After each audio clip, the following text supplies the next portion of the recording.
پہلے تو میں دونوں طرف کے ممبران قومی اسمبلی کا مشکور ہوں جنہوں نے کشمیر کے ساتھ اظہار یکجہتی کے طور پہ قرارداد منظور کی۔ جناب اسپیکر صاحب، فاٹا کے قبائلی عوام بڑے مشکل دور سے گزر رہے ہیں۔ وہاں پہ لا اینڈ آرڈر ایشو ہے، اور ہم نے پہلے بھی عرض کیا تھا کہ عزم استحکام پتہ نہیں یہ کس مقاصد و کس مقصد کے لیے کر رہے ہیں۔ وہاں پہ جناب ڈپٹی اسپیکر صاحب ایک واقعہ ہوا ہے، میں اس ایوان میں اور ممبران قومی اسمبلی اور آپ کے حضور پیش کرنا چاہتا ہوں کہ وہاں پہ شیر محمد اور ابرار کو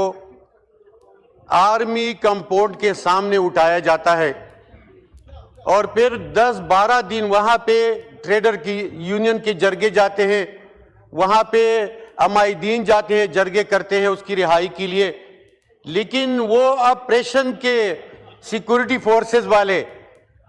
جو کسی کے موبائل تو ٹریس کرتے ہیں، وہاں پہ جرگوں میں جو لوگ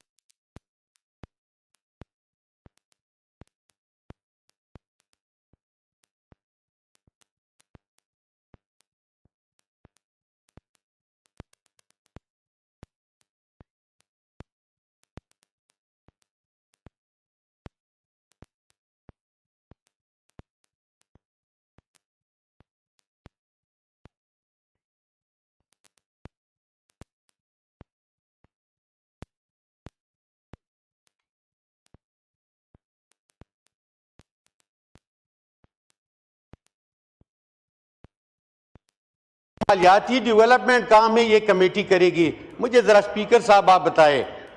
کہ ذمہ داری وزیر اعلیٰ خیبر پختونخوا کی ہے، اور آپ یہاں پہ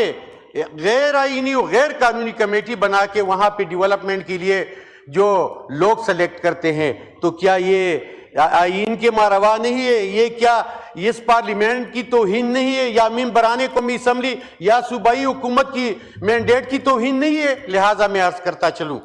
کہ یہ جو ملک میں ہو رہا ہے، یہاں پہ اسپیکر صاحب، یہاں پہ تو ہم آپ کے ساتھ ایگری کر جائیں گے کہ یہاں پہ ہم رول فالو کریں گے، یہاں پہ صوفی فالو کریں گے، یہاں پہ جو کمیٹی بنے ہیں وہاں کی جو